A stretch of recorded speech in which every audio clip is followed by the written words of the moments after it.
Good morning, everyone. President of Armenia, Armեն Սարգսյան, First Ladies, Your Excellencies, my lords, ladies and gentlemen. Thank you for joining us. My name is Yalda Hakim and I'll be your Master of Ceremonies over the next 2 days.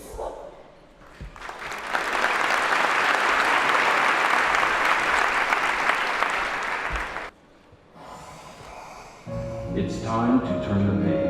Our ability to learn is limited. It is naive to think that through creativity and collaboration, we can expand our minds. Because we are uniquely human, it's time to turn the page. Unlearn, relearn. This year, we've made an effort to make the summit experience as inclusive as possible.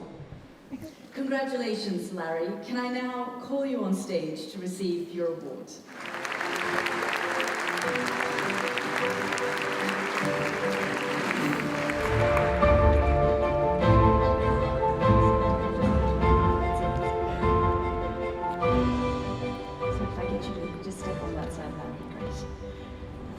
And to present the Wise Prize for Education, may I please invite Her Highness Moza bint Nasser, founder of the Education Above All Foundation.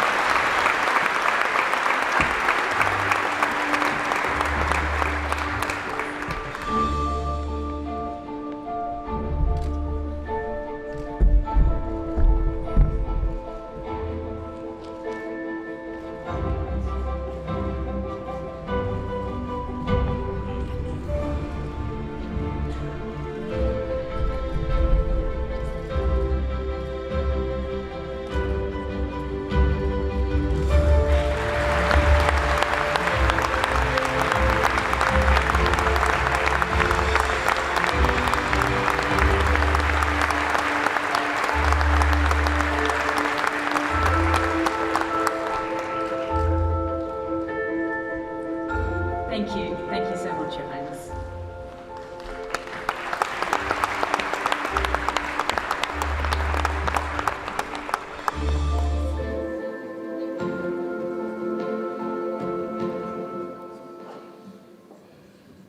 Your Highness, Your Excellencies, my lords, ladies and gentlemen, it's a great privilege to be here and to speak to all of you. And I would like to start with thanks.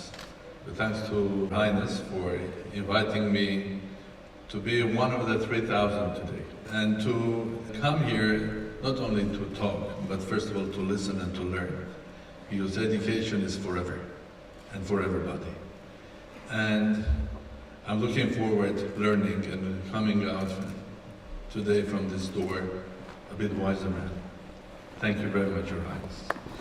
I would like, especially with a warm heart, to thank Your Highness for global visionary leadership. And these 3 words mean a lot, because education is the most important part of our life, our activity, our humanity. So thank you again. And I would like to also thank Your Highness for the possibility to visit the Qatar Foundation 2 days ago. I really thoroughly enjoyed it, and it was just the proof of the global visionary leadership and a truly international, wonderful, future-looking place. But the most important, I thank you for offering me to visit the library. I really enjoyed the library. And I went there and I found myself in absolutely visionary new building that has a meaning. Because a part of that building, whoever from these 3,000 wise ladies and gentlemen have not visited the library, I suggest them to go. Because the part of that which looks like archaeological sort of underground contains 65,000 manuscripts that are telling the story, the culture of thousands of years, not only of Qatar, but the whole area and humanity. And the ground floor is millions of books telling the story of humanity today and the whole richness of what we have, science and technology and culture. But also it has the aspects of tomorrow, It's not only the digitized books that you can have access, it's not only the whole environment that you can enjoy living there, not just coming, borrowing or reading, but just living there. And with my wife, we thought, I think we have to come back and just spend hours living there in that. But the one thought that came to me while I was there, that I thought that this place, I will describe it as a time gate. You know, we're used to this nice stories, science fiction about stargates, traveling the universe through the gates. But the library is a time gate that connects us with our past, the time, so you can travel into the past of hundreds and thousands of years. And through the same library, you can look at the future and embrace it and think about the future, where to go. So, Your Highness, your library is a time gate.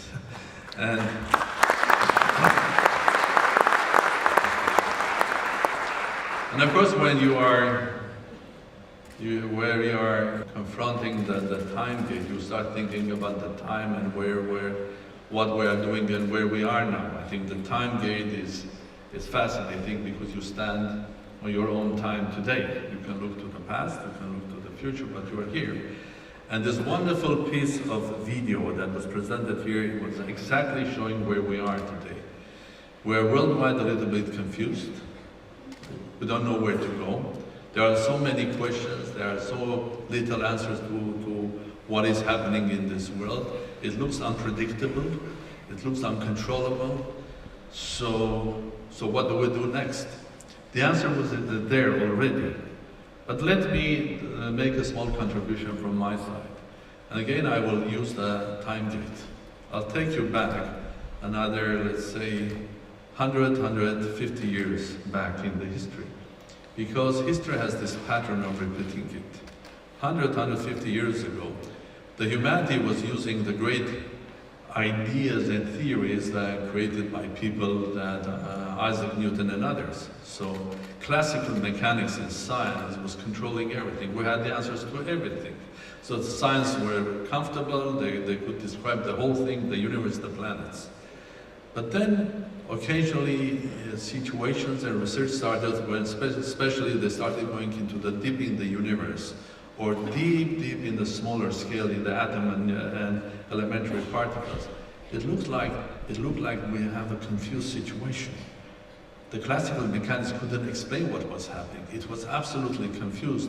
And when I compare the story 150 years ago in science with today, this is much bigger on scale, but it's the same story. And I think scientists were confused. Of course, most of the scientists were also teachers at big universities that were confused as well what to teach to their children because there are so many questions unanswered. And the answer came to itself. The human genius in the name of Albert Einstein, Paul Dirac, Heisenberg, people that created the theory of relativity and the quantum mechanics.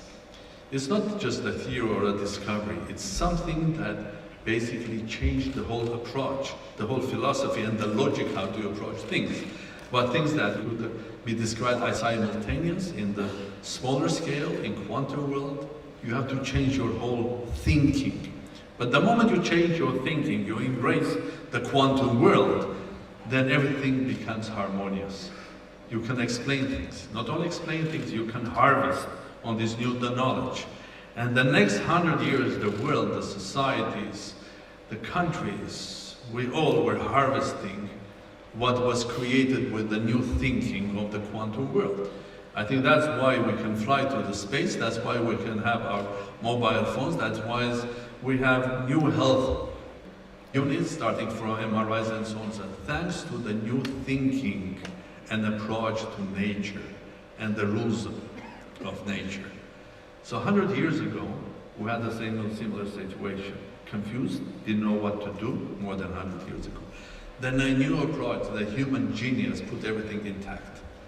When I think about the world today, it's a much more larger scale of a confusion. So, what do we do next? So I will use again the time gate. So let me look what's happening in the future. Together with you, I'm not going to go in the future 100 years or 50 years, even the one that is near to us, 5 years or 10. The world that we're going to embrace, or we're embracing too, is absolutely different. And there, when I look through the time gate, I see a big slogan, "Welcome to the new quantum world." Or what does it mean here? It is the world that individual power matters. Let's look at our children today and tomorrow. They are born and they are using the first way they interact with nature, where the world is not only mechanical or material, it's also virtual. They start living two lives. One, the material one, and the other one is the virtual life. That small unit, which is the smartphone, is a part of their life. The first way of communication is not the letters, it's an icon. We go back 2,000 years to the Egyptian icons, hieroglyphs, because they find their way just pushing it in, and they find out that the book, the first book really is the iPad, and that normal book for them is a sort of broken iPad. It doesn't work. You try to push things and to get what you want, it doesn't work. The healthcare will change, because with the artificial intelligence and quantum physics and quantum discoveries coming in, we'll be able to read completely very fast our DNA, the results of the full body MRI. The whole idea of healthcare will change. We'll live longer. We'll fight our diseases. The way we run our industries will be different, because making a car, I mean, you need an infrastructure, a nation where where workforce is low, engineers, but the new electric cars, they have 10, 15, 20 times less spare parts. So your life will be different. We'll go to a shopping mall, because that's the place you go for entertainment, for having time, for going to cinema, for going to restaurant, but in the meantime you order a car. And the car will be done by two robots for you according to your space. So where is the human activity? The human activity is the creativity to design this, to control this. So we are getting enormous power for an individual, the individual which is interconnected now. We are already quantum in a sense that our communications are with the speed of light. We're already quantum that because each of us is walking the street, having in the pocket the world knowledge. The whole idea is, the whole question is, can you use it? Can you make something nice or important, creative from that knowledge? Because the knowledge is in your pocket, tomorrow it will be in your skin, with a direct connection to your brain. So it changes the whole atmosphere of industry, because you don't need only engineers or the infrastructure, because the idea or the culture of startup becomes so powerful. The power of individual creativity. That is the quantum world that we're going to live in. And we're started already living in that world. So the question comes, and of course, quantum becomes a part of our politics as well. As we all know, politics, entertainment were always apart, together living. But this is a new world where both entertainment is becoming interactive, and politics is interactive as well. And I think watching the Game of Thrones is fascinating. But the biggest entertainment in the world today is football. But there's something which is bigger. It is electronic football. Because people like more to watch other people playing, and they take the part in that game. So interactive interconnection becomes the full body of our life, including entertainment and also politics as well. So what and how to educate our children? What is the image that we'd like to see? I don't have the right to cover or come up with a comprehensive answer to this question, because that is why we are here. That's why I am here, to learn from you. But let me share with you some ideas. Of course, in the future, if I look again through the time gate, of course, the next generation should be healthy. Next generation is to be healthy, first of all, physically healthy. They have to be also, it's not only, some people say you are what you eat, or you are what do this or that. It's a comprehensive altogether. The next important thing is that in order to educate people, we have to accept giving them the knowledge, the way to attract them here. I think education has to have one important function. I'm asking to add to it. Education has this great mission to find the talent. Because every child is born with a talent, maybe one or two. I mean, you cannot educate Bach writing music. He was born with that. But you have to create the right environment and to support the talent. So every child, be that a carpenter, and I take this opportunity to congratulate with a great achievement, Larry. So this is as great as the music of Bach or Beethoven.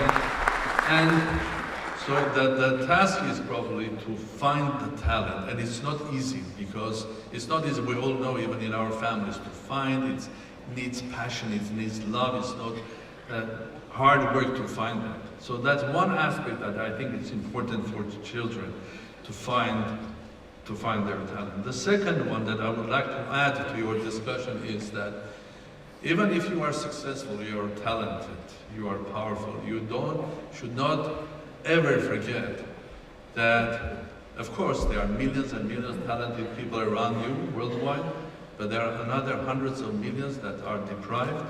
They don't have access to the same technology, data, information as you have. So never forget about others, because the same geniuses are not born in rich places. They can be born in a small village, somewhere unknown. So there is a duty to always remember about them. And the third point that I would like to add is that the new driver of our life, the young lady or the young man, of course, have to believe in themselves. They have to believe that you can be a startup and you can be successful, because this is a time of startups. This world is a startup, because we are starting from scratch, and we're engaging in a new world, which is this quantum world, the world of not only the fourth industrial revolution, but a world that everything is not rapid, but rapid. But again, the same thing, because rapid is also very, very fast. It's very fast, interactive, interconnected.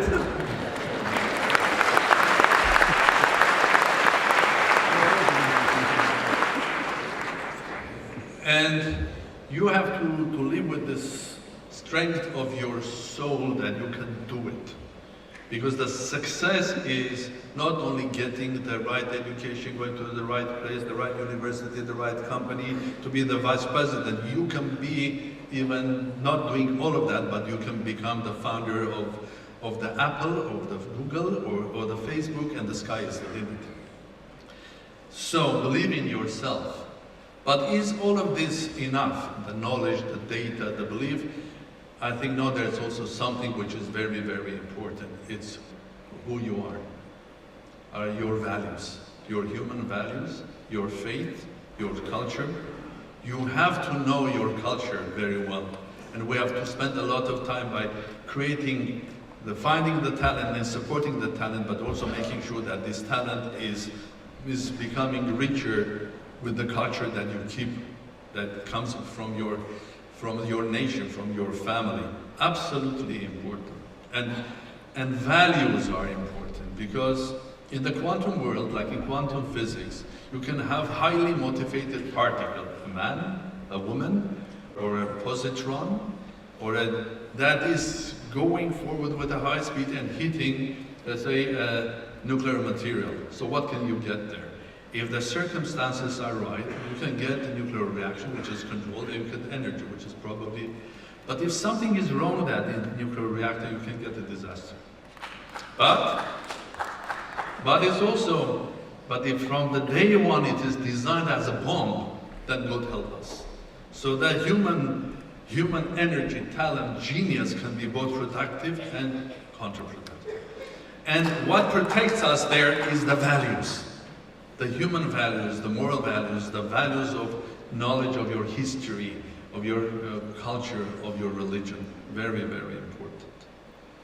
Because I do believe that you can live in desert.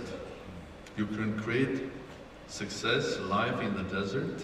You can create knowledge and culture in the desert.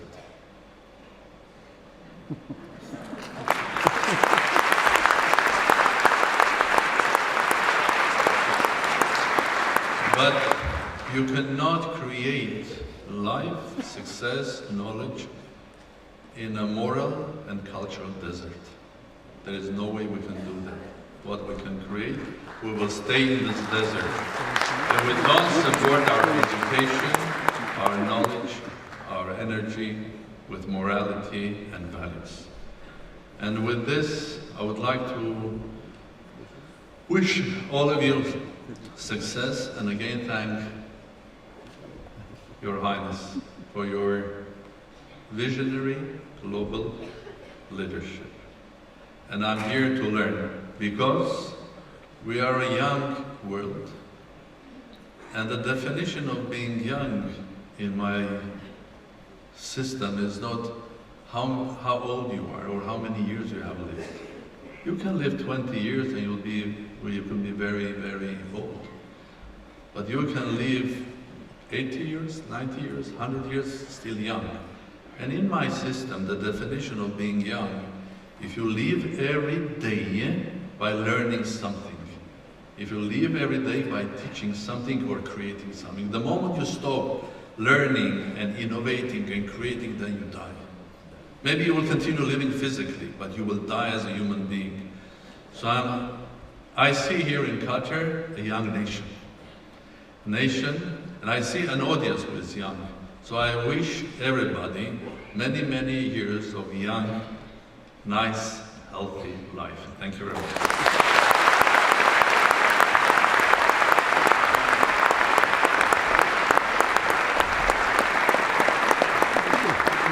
Thank you, Mr. President.